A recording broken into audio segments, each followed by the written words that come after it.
My brothers and sisters in Christ, in today's gospel we hear the final passage before Jesus' entry into Jerusalem on Palm Sunday, and that is this parable of the 10 coins. It's similar to the parable of the talents that we hear elsewhere. For Luke, it is the same image but with these gold coins. What is the basis of the message? Keeping in mind what we've heard the last 2 days. Jesus' powerful encounter with 2 undesirables. The first, a poor begging blind man. The second, a wretched villain, extorter, a cheat, someone who has stolen from the people. And yet Jesus stops to each. The faith of Bartimaeus restores his sight. Zacchaeus humbles himself before God, and salvation comes to his house. And so, for those who are traveling with Jesus to Jerusalem, they see this. They would be stunned. They would be offended. Because after all, they are the ones who are more righteous, doing the right things and following Jesus. Why is he stopping and paying attention to these wretched people? And for that, Jesus disarms with the words of the parable of the 10 coins. The different servants in the parable are given different amounts. This acknowledges that we aren't all dealt the same hand. We are all created equal in dignity in the sight of God. That does not mean we are all created the same. And the mystery of not the plurality, but the diversity of God's creation, the mystery known only to him, we are in different situations, we are different in our nature, our place of birth, different races and colors and sexes and different situations, and some of us are born into wealth and some into poverty, and all these different things that differentiate. Equal in dignity and yet dealt different hands, as are the servants in this parable. And yet they are not judged on their sum total.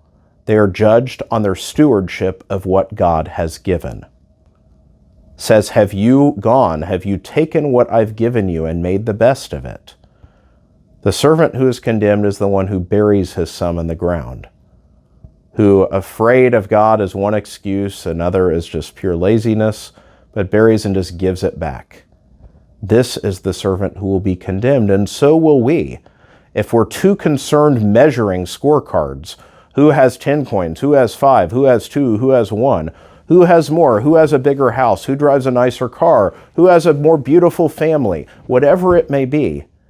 Instead of worrying about the relative sums, the question is, what has God given me? What has he entrusted to me? What does he expect return from me on?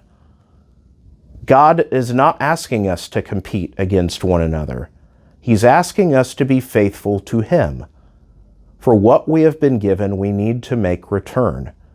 He has given us powerful grace and mercy and unique gifts and callings. And so if he has given everything that we need, for his grace is sufficient for us, then we have no excuse if we fail to make return on that investment. And so as we contemplate things eternal, as the end of the liturgical year draws near, my brothers and sisters, let us contemplate, what is the ROI on God's investment in me? Am I giving good return? Or have I been a wretched steward? Have I been a bad investment? If so, it's not because the investment is bad, it's because I've been a bad steward. And his grace is renewed in me today. For all the ways I've erred and done poorly before, God does not want to write me off. But I need to respond. I need to be fruitful. I need to respond to the grace that is offered me. I need to go forth and love and bear abundant fruit. May God bless you all.